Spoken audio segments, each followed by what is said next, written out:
Welcome to our JKLM kitchen. இன்றைக்கி hotel ஸ்டைலில் வெண்பொங்கல் எப்படி செய்யலான்னு பார்க்கலாம் வாங்க.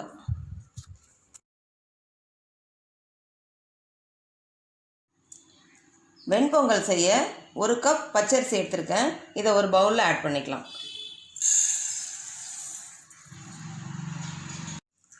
அரை கப் பைத்தம்பருப்பு எடுத்திருக்கேன். இதை லைட்டாக வறுத்து ஆட் பண்ணிக்கலாம்.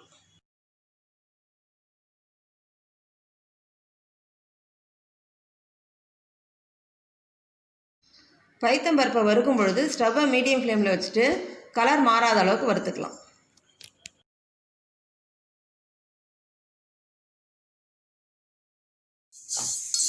பைத்தம்பருப்பு வறுபட்டுடுச்சு. இப்போ நம்ம அரிசியிலே அதையும் மாற்றிக்கலாம்.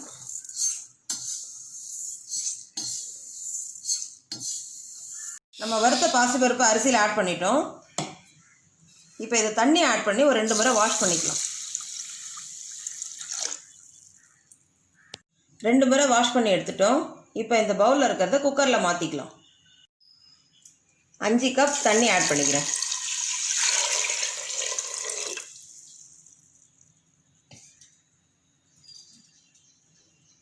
அதோட 1 ஸ்பூன் உப்பு ஆட் பண்ணிக்கலாம். 1/2 ஸ்பூன் நெய் ஆட் பண்ணிக்கலாம்.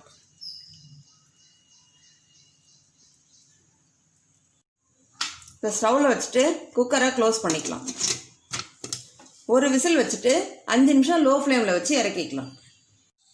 ஒரு விசில் வச்சு 5 நிமிஷம் லோ ஃப்ளேமில் வச்சு இறக்கிட்டோம். இப்போ ஓப்பன் பண்ணி பார்க்கலாம்.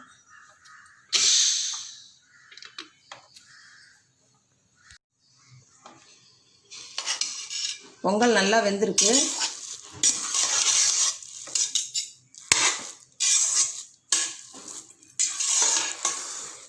நல்லா கிளறி விட்டுட்டு இப்போ தாளிச்சிக்கலாம்.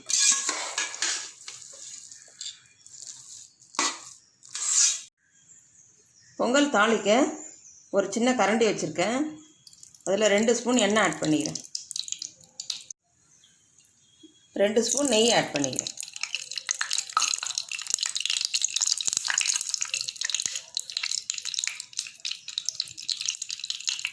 எண்ணெயும் நெய்யும் சூடானதுக்கப்புறம் ஸ்டவ்வை லோ ஃப்ளேமில் வச்சுட்டு ஒன்று ஒன்றா ஆட் பண்ணிக்கலாம். 1 ஸ்பூன் மிளகு, 1 ஸ்பூன் சீரகம்,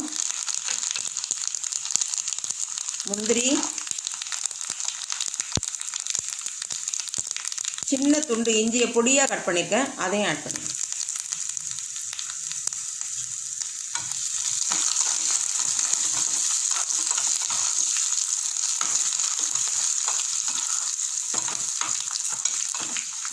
எல்லாம் வறுபட்டுடுச்சு.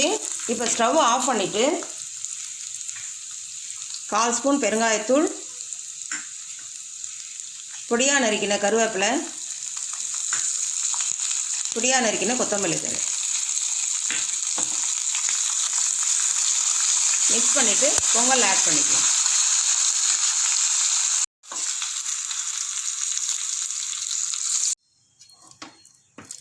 எல்லாத்தையும் ஆட் பண்ணதுக்கப்புறம் பொங்கல் நல்லா கிளறி விட்டுக்கலாம்.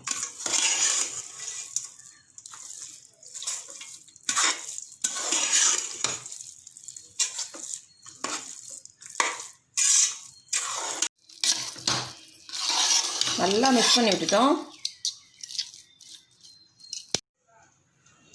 ஹோட்டல் ஸ்டைலில் வெண்பொங்கல் ரெடி பண்ணிட்டோம்.